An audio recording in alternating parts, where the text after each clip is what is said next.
for whoever perhaps also to share with other people. So good evening, Erev Tov from Jerusalem. I'm Rabbi Stacy Blank, the Director of Education and Leadership Development for the World Union for Progressive Judaism. And here also representing the WPJ is our Vice President of Operations, Eyal Ronder, who will help to monitor and manage our meeting tonight. For those who've already joined, we're already in an international gathering from South Africa to Europe to North America.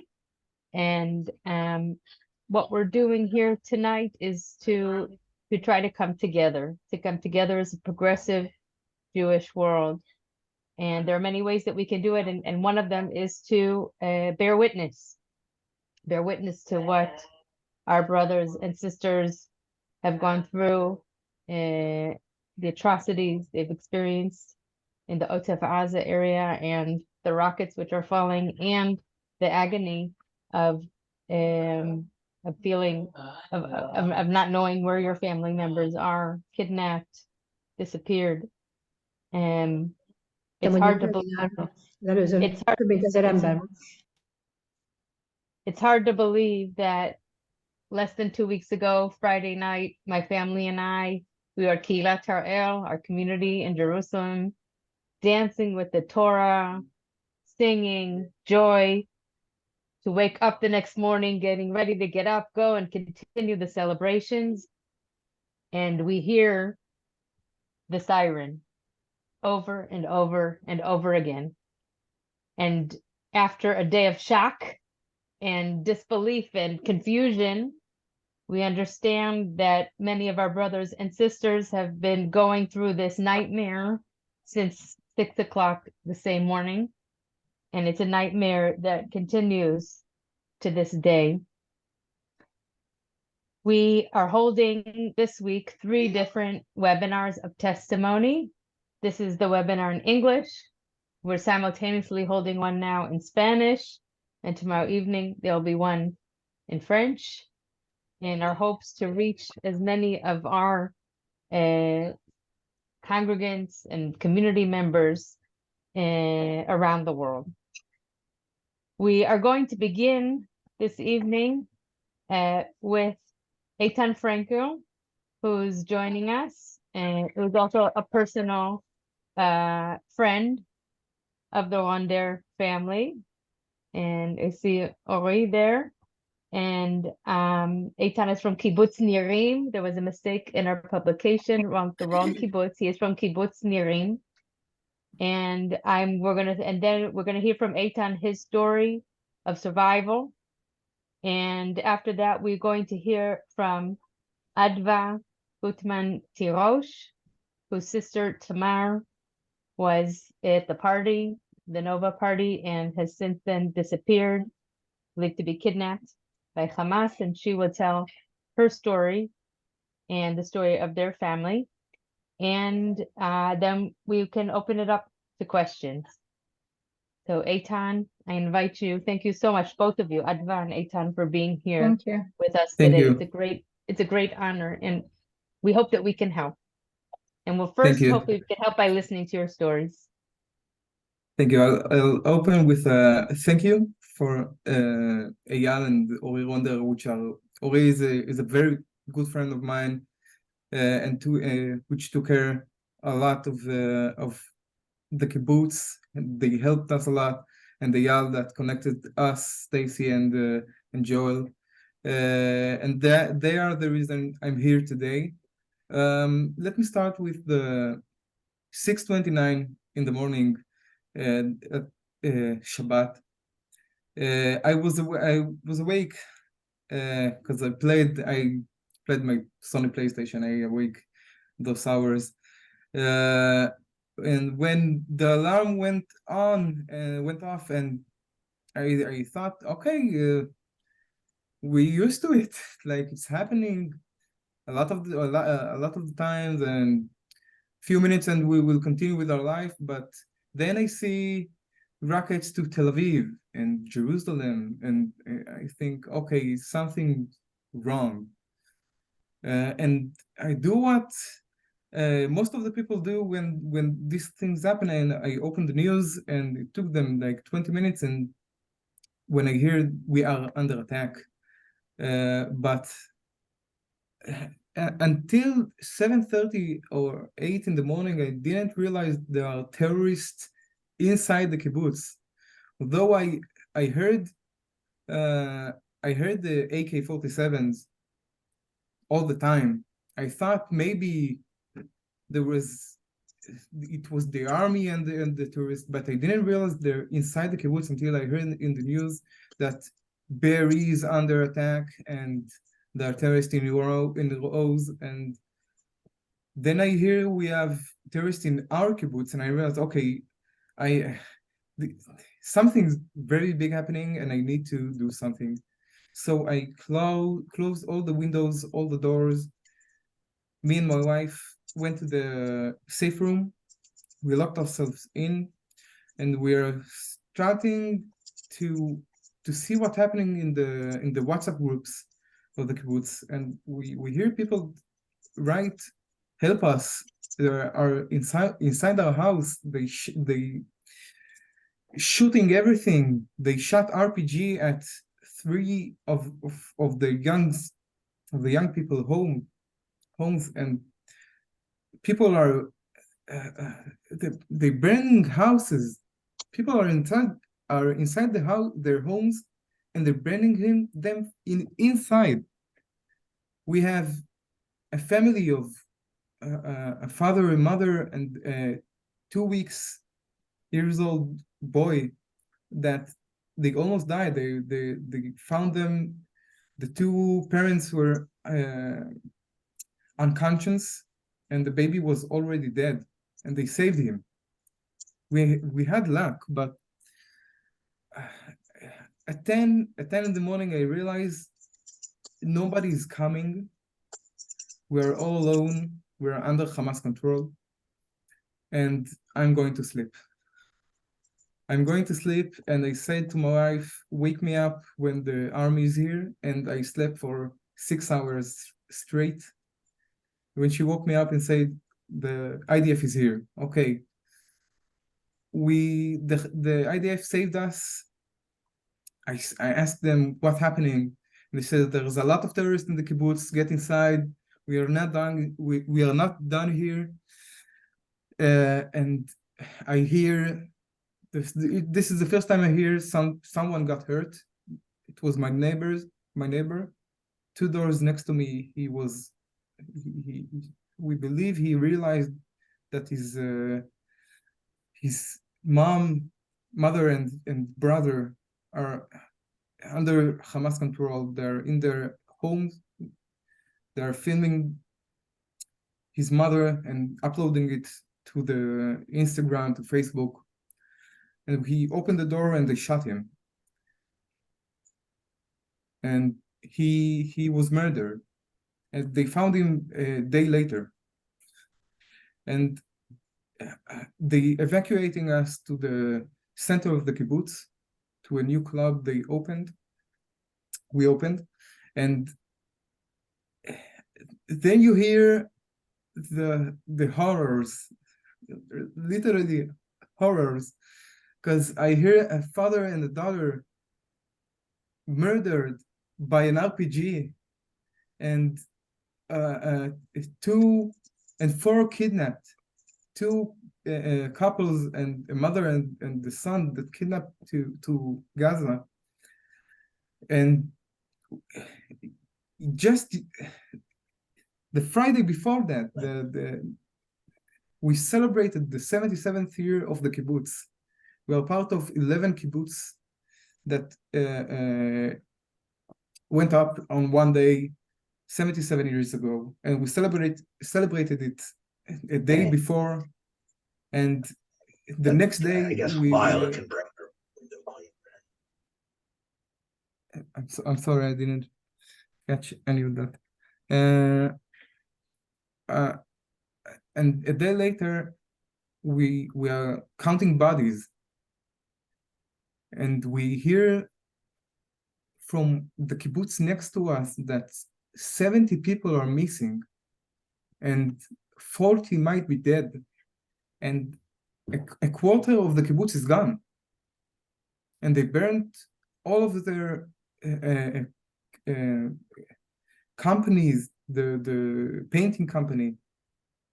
And we hear what happened in Be'eri, and we say, okay, we had a miracle, because we could have 110 people dead, babies beheaded, and women raped, but we didn't have that. We have only three murdered and 4 missing. So it was a miracle. And after that, we had the 20 hours of suffering, because you are in the center of the kibbutz. You are surrounded by soldiers, and every hour, every 2 hours, you have, okay, we found another group of terrorists, get inside the safe room, and it's suffocating, and people are screaming and crying, and you don't know what to do. And I'll speak personally about me. I'm autistic. I know I'm autistic since I was very young, and for me it was so claustrophobic, so overwhelming. It was horrible for me personally, and I can't imagine what it was for a mother that just lost her kid and a husband. And it took 2 days until they evacuated us. And since they evacuated us, they treat us good, but I don't know how the community can rise from this.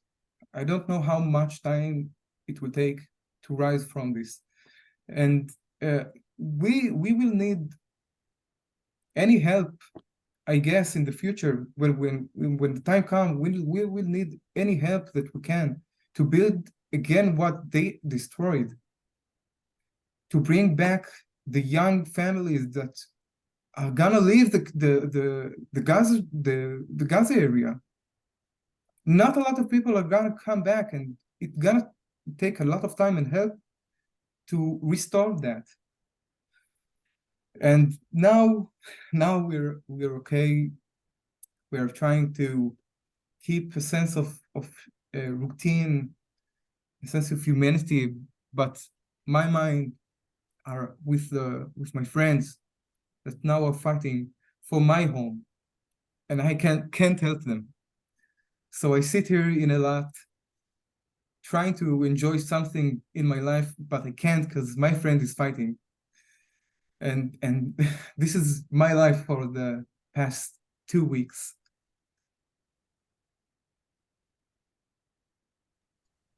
Eitan, you are evacuated Eilat. You're with people from the kibbutz in Eilat? Yes, all of the kibbutz are now in Eilat. We have some kibbutzes here too. Nir Yitzchak, I heard Nir Oz maybe is here, but yeah, all the community. It's important for the community to stay together. If we are not together, we are collapsing. And now we are staying as close as we can.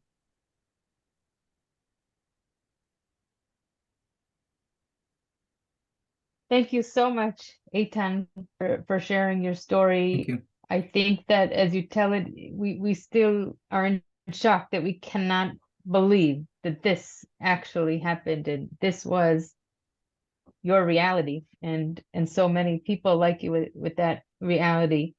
And people are welcome to write questions in the chat, and we'll take a note of them. I want to now invite Dr. Adva Gutman-Tirosh, right? A medical doctor, if I understood correctly. And Adva and I will have a conversation as a way for her to share her story. And your kids are adorable. Yes, I'm sending them. Sorry. Yeah. No, you I think you brought a smile to everybody's face. I'm always. I'm sure that yeah, they're a comfort in So you the met my difficult kids times. already.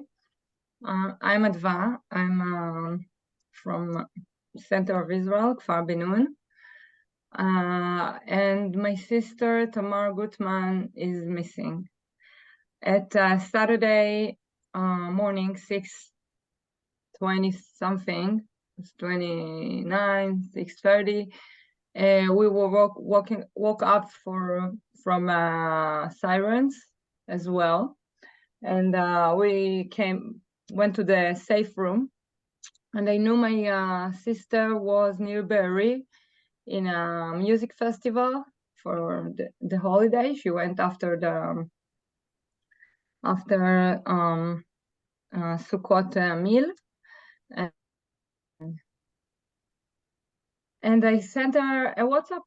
What's going on? Are you coming home? Please come back to father's home, because I knew that she doesn't have a safe room in her apartment. She don't have. She told me that she's okay, but she can't come back because they told them, all the people in the party, that there is terrorists outside on the road and they need to stay put. I told her, can you drive to another way, south, or I don't know? She said no. This is the main road out, and we can't go out. Then I told her, Tamar, please open a map, look where you are, see where you can go if the terrorists will come toward you. Get away from the crowd, be not around a lot of people, take your friends, and found somewhere to hide. She told me, no, everything is okay. There are policemen and guards. Everything is okay. We will come back. I will tell you when we're heading home. And then she asked me about my children, if they are okay. She wasn't really worried about the situation then. I talked to her again. I stress again that I think that she should be prepared. We started hearing from other places that something is going on in the south, but we didn't have any information yet in the news. Really, really good. And I thought it was great to see them highlighted as a positive, not as something that. What? I didn't. So please, everyone, No, it keep wasn't yourselves for me. on mute, please. Yeah, it wasn't for me. Okay, so we talked again. I told her, Tamar, you let me know all the time where you are and what's going on, so I won't be worried. And tell me when you're coming back. And please, please, please get away from the crowd. Please, please be ready. She said, okay. I will let you know when we are coming back home. And that was 7:30, 7:27 actually. And this is the last message that we got from her. Later on, we started hearing a lot of news. The Hamas said that they conquer one of the villages, and I started really worried because she wasn't answering.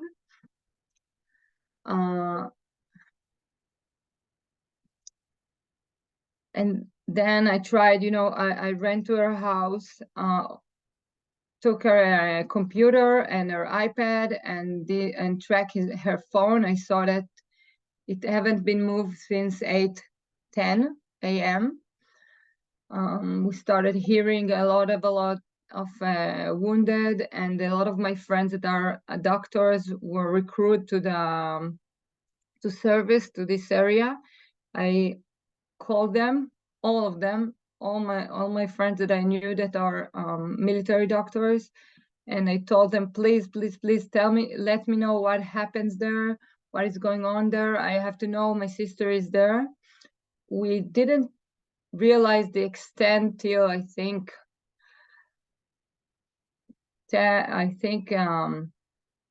something like 12 that day. At noon, I realized that I cannot sit. I really cannot sit and wait for something to happen. After I called every hospital I know, every doctor I know in each hospital in the south, for him to check where is, if my sister came to the hospital, because there was a lot of wounded that came there. I drove there to Soroka Hospital. It's the main one that got the most of the injuries. And I came there. I used to work there, so everybody knew me. I went to the ED, asked every doctor that I saw, and every person that looks like he came from this festival, if he saw my sister, what happened, what is going on. And then I started to hear those horrifying stories about people, young people. They all been in the age of 20 to in the 20s, that saw all their friends were shot to death inside in front of them, and a girl that lay down on the ground and with a friend behind a tree, and her friend died on her. And people that were in a container, they were 50 inside and only 7. That's what they said. I don't know if this is, the exact numbers, but only 7 survived. I stayed there till very late that day. I tried to help the doctors as well to help with the medical aid for the wounded. I'm a orthopedic surgeon, so I know a lot of the wounded had problems that are related to my profession.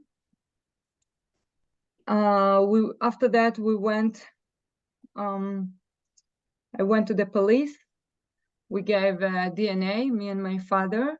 All my my 2 sisters and my mother were aboard. Each of them in different place, but they all aboard. So it was just me and my father. And then I started to collect information, videos, information about her friends.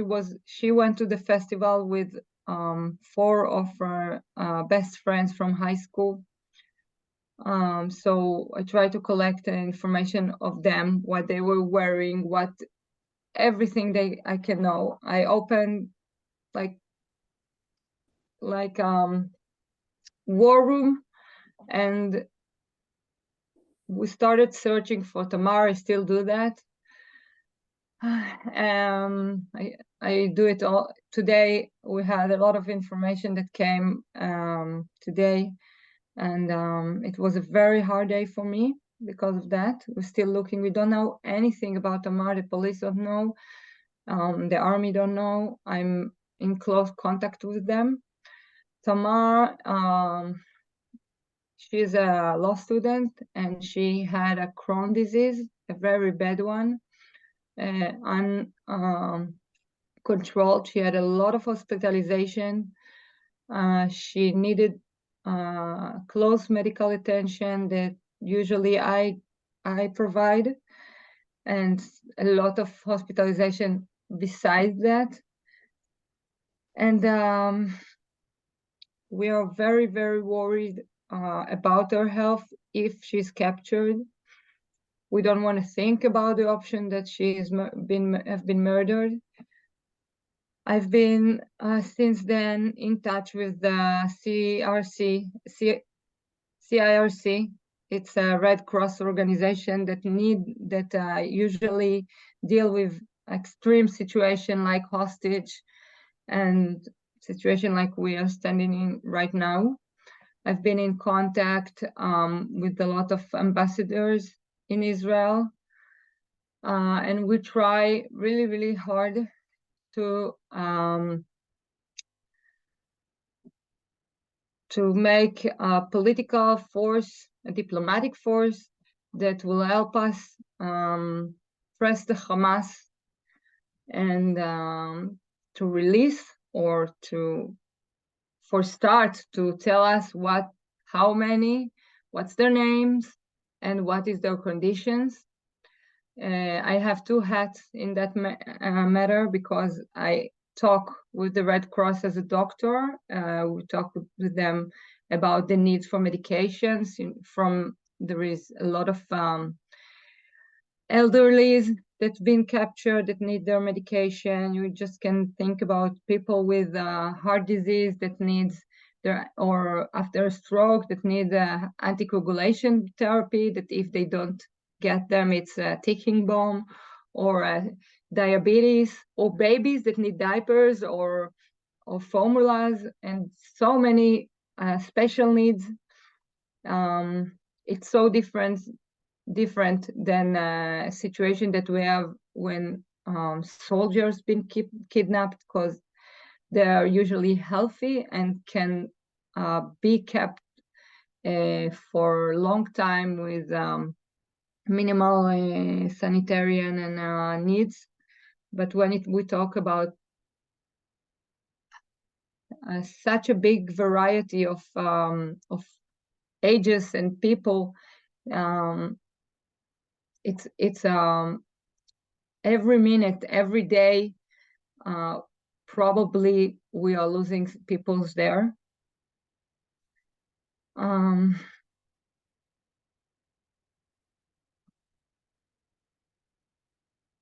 So, yeah. Adva, thank you so much. You gave us such a clear, vivid picture. I felt like I was there with you as you were going through it. Before we open it up to questions to both Eitan and to Adva, what do you think people can do to help? I think that what would most help, it's what I'm trying to do right now. It's to bring to help with the world,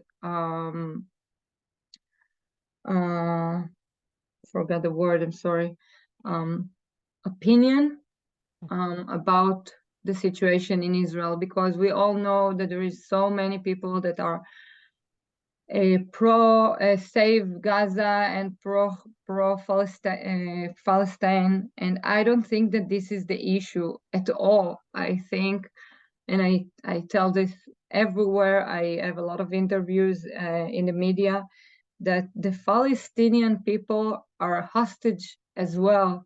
We're talking about a terror organization that threaten everybody, the Israelis and the Palestinian people. This terror organization don't help the Palestinian people. It just bomb by mistake, but bomb the hospital, in Gaza, and killed, I think, approximately 500 people, and it does terrible things. I think I'm talking a lot with my friends that are in the field and help to evacuate the kibbutzim and the villages that was attacked, and the party, and they describe things that I think ISIS was nice comparing to them. They slaughter people, they decapitate them, they rape women, they butchered them, they took out their. I'm sorry that I'm so that I'm saying that, but it is very important for you to understand that, and for the world to understand that this is not war. This is terror, and the most horrifying one that you can ever imagine. I work in a trauma. I'm an orthopedic surgeon. I used to watch people hurt and come with amputated limb or other terrible injuries. And my friends that work with me in the trauma are now traumatized. They can't talk. They crying because the horrifying conditions that of the dead was something you cannot imagine. And I think we need you to spread the word that the Hamas is not a legit organization, and save the Palestinians is not from Israel, is from the Hamas. And because we right now have to fight them and have to eliminate this organization, because we cannot live near this monster. Imagine that you live in villages next to Daesh or worse and need to raise your children, knowing maybe someday they will come to your house or to a peaceful party and they will take your children and your grandparents. And we need the world opinion to be with us. We need them to support us. And we need two other things. First, if you have any connection with the Red Cross, we need to a little bit push them to help us more than they do. I know they understand it is very important. I know they understand the situation, but still, I think they can do more. And I forgot what the second. I'm sorry. I would like to add something to what Adva said. I think what we need to do now is to put pressure on the leaders of Europe. Biden is with us all the way. He's like a father to us right now, more than what we have in Israel. But we have to put pressure on European and Asian leaders. We have to understand what happened yesterday at Al Mahdi Hospital. It's a thing we will have to we will see a lot during this war. This war gonna be long, and we are gonna see a lot of these images, and we need people outside of Israel that will say Hamas is lying. Hamas is using children, using women, using elderlies to their purpose. Not only the Israeli one, the Gazans ones too. They're preventing them from leaving their homes. The IDF told the northern Gazan, get to the south, we're gonna bomb your homes. We do not want to hurt you, get to the south. Hamas put blockades and it took people's cars, so they won't leave northern Gaza, so the IDF will not bomb them, or the IDF will not occupy Gaza. We need people out in all over the world to say to the leaders, this is a terrorist attack. This is a terrorist organization. They are lying. They will lie. Every single time they have the chance, they will lie. What happened yesterday was an Islamic Jihad rocket, and there was not a 500 deaths. There is no picture of a single body from yesterday, a single body. And Hamas and Jihad knows exactly how to send picture all over the world for how we kill children and kill women, but not a single photo from yesterday. They will keep lying. So we need your help to spread this this word that Hamas will lie every single time they can. Thank you. You both. We need to be witnesses, and that we are fulfilling a very important role. First of all, by hearing, first of all, a personal accounts, and also to hear the truth that has been shared by other eyewitnesses and people who are part of this beyond devastating atrocity. I want to thank you to Eitan and Adva who are welcome to hear your questions. One of the reasons that we want to meet in this format and not in a webinar where we would only see the speakers is that we at the World Union say that we're a world family, and a world family gets together, and we're here together. We see each other's faces, we see each other's names, and we're here with the possibility to be in dialogue, to be in this together. So I want to start off with a question that was sent to me that Andrew asked, and it was when Eitan was finishing. Eitan, when you were finishing your remarks, Andrew asks about the support. If what kind of support you're getting in the hotel, maybe to explain to us a little bit what it sounds a bit like you're really, as someone said to this week, we're refugees in our own country. What is it, like 80,000 people displaced from their homes, which they most likely cannot return to, certainly not in the near future if they'll ever feel, like you said, safe to come anywhere close to that area. So I imagine it's not an Eilat vacation. What addition there? What kind of services and support you're receiving there? So we get a lot of civilians help. This is what's great sometimes in Israel, that when we're cutting bodies, we're helping each other also. So a lot of good civilians gave us clothing and treats and stuff like that. And from the government, things not good. They came, a couple of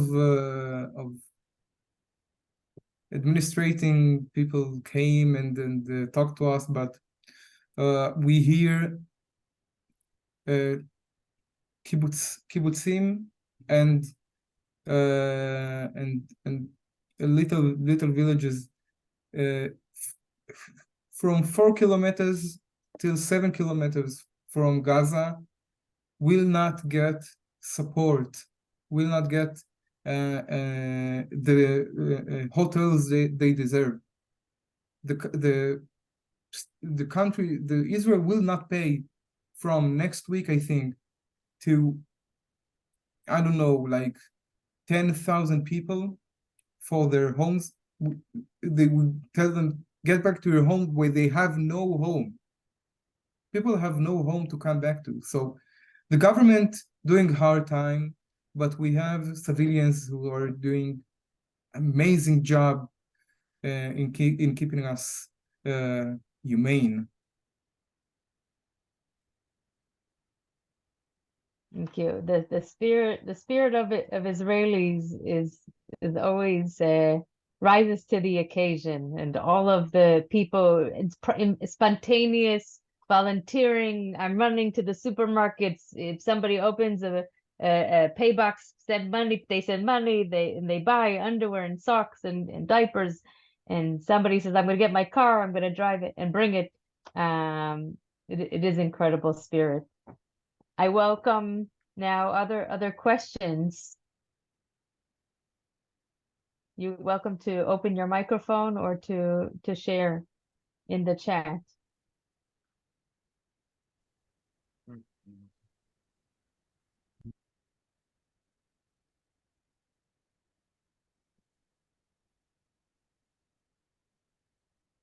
Peter wrote a comment that we should stress how Hamas uses civilians as shields, which is a war crime. And Peter is one of our lawyers, and certainly knows what he's talking about. Yeah, we had a lot of,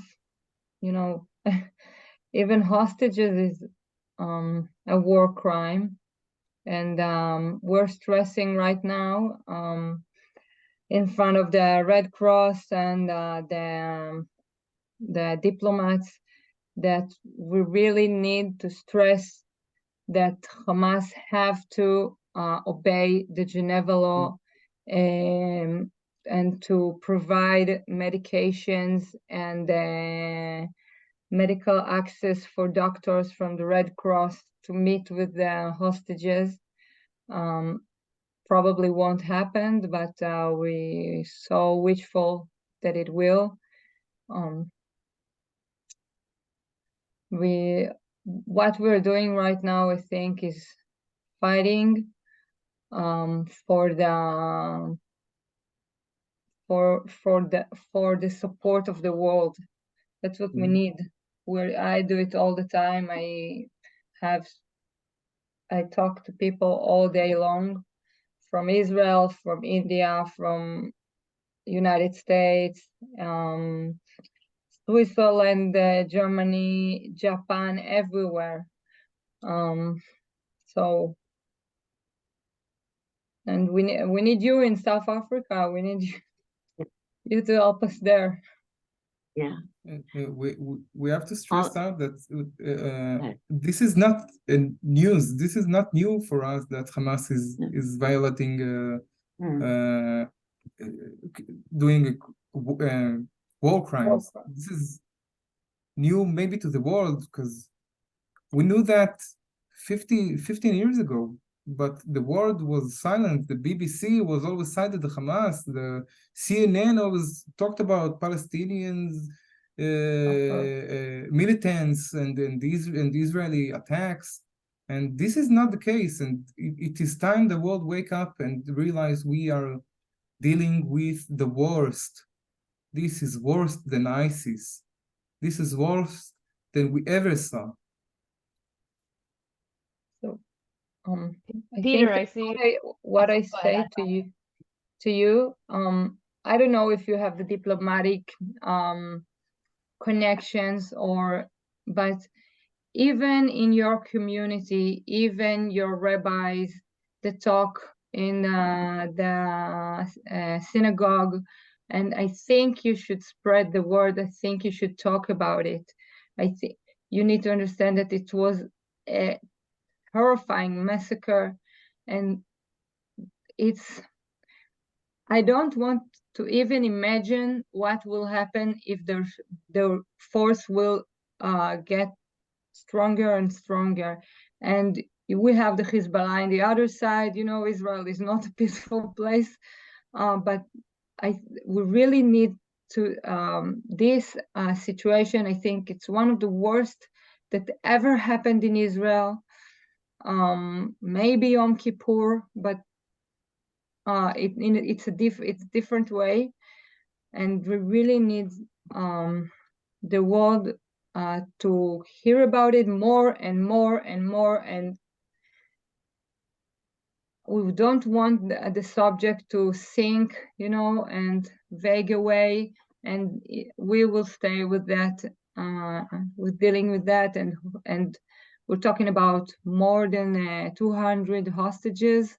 The numbers are something like 300 probably, just 200 that we know their names.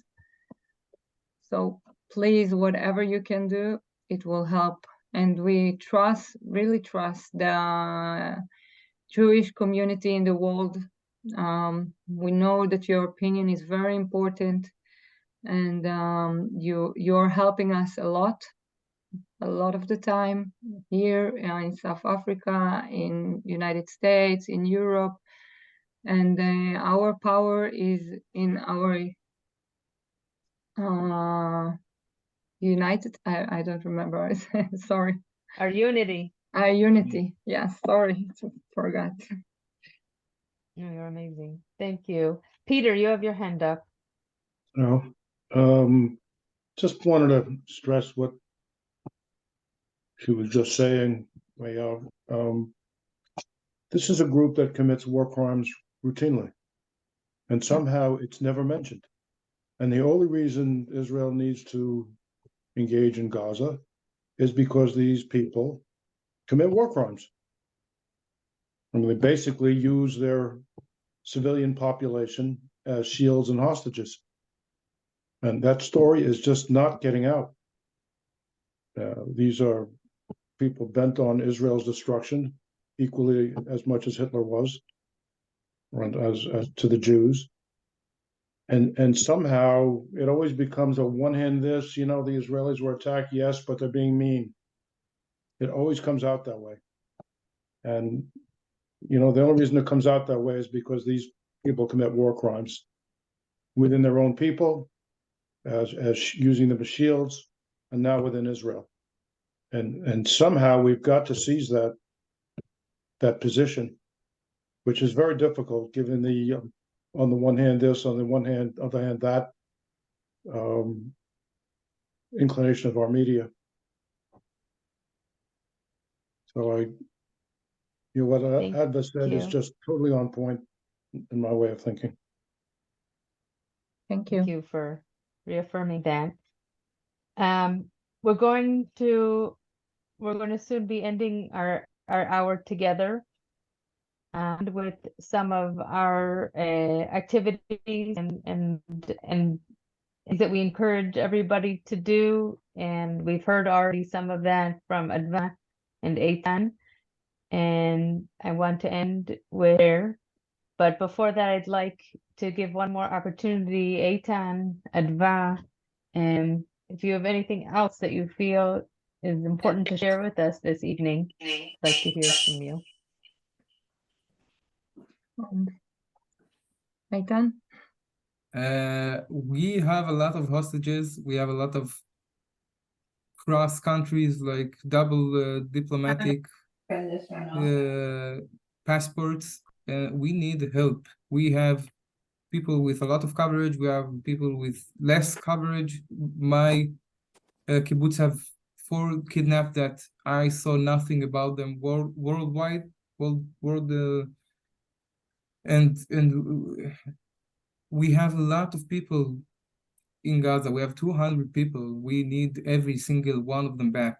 So I just want everyone that here that can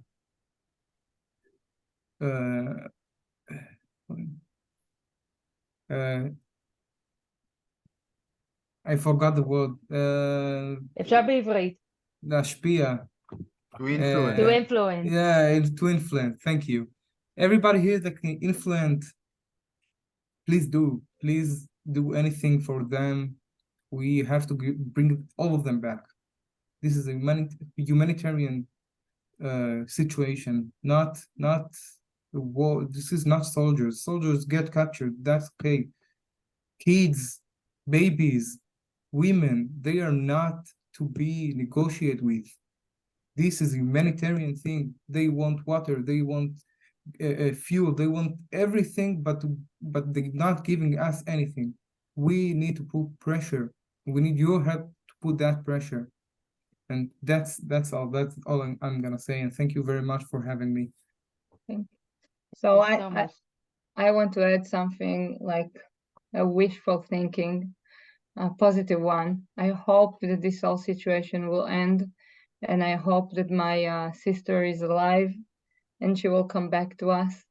And she had a dream to go, she loved animals, so to go to South Africa, and I hope to see you live with her, and we will have an happier end. And thank you so much for listening to us and for supporting us.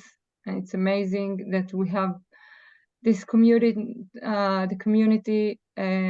Jewish community all over the world. And I saw that so many people from so many places are joined us in this meeting. So thank you very much for all of you, and we really appreciate that.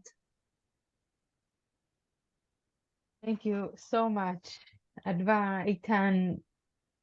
Your words make this very real for us, and we can read things in the newspaper, we can see on television, but when we meet you and we say, "Achotenu at, achenu ata," you are our sister, you are our brother, we can really mean it, and we can really mean Kol Israel Arevim ze leze. All Israel is responsible for one another, and we have that responsibility. And we know that Israel is here for all of us when we need it. We always say, as a place of refuge. And when Israel is in need, we have to be there for Israel. So we believe there are a lot of things we can do, but we want to give three points. One is that the World Union has opened an emergency fund for Israel. I'm going to put now the link to that in the chat here. And I'm sure if you don't catch it here, you'll catch it in other. You can go to our website. This fund is in cooperation with the IMPJ, the Israel Movement for Progressive Judaism, and our other partners in Israel who we identify, and to ensure that assistance goes to where it's needed, to the greatest needs, whether it's in the advocacy and the basic needs on the ground, and the services that people who have been most affected and displaced, what they need, and to supporting all the families who are suffering. That's one. People say they want to send stuff from abroad. It's much more cost effective to send the money. And then in Israel, we can also support the economy and to make the most effective use of the funds. Number two is to be witnesses, to hear the stories, and just imagine that these stories tonight are two among tens of thousands. I think, as Eitan mentioned, it's one thing, and it's almost Israeli. Oh, rockets, we can handle that. Okay. But like, as if that's okay.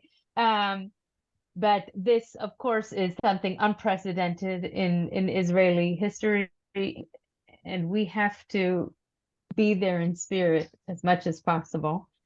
And number three, and I think that was a very strong message from Adva and Eitan, we all have important roles wherever we are in the world. And we know it's not going to get easier.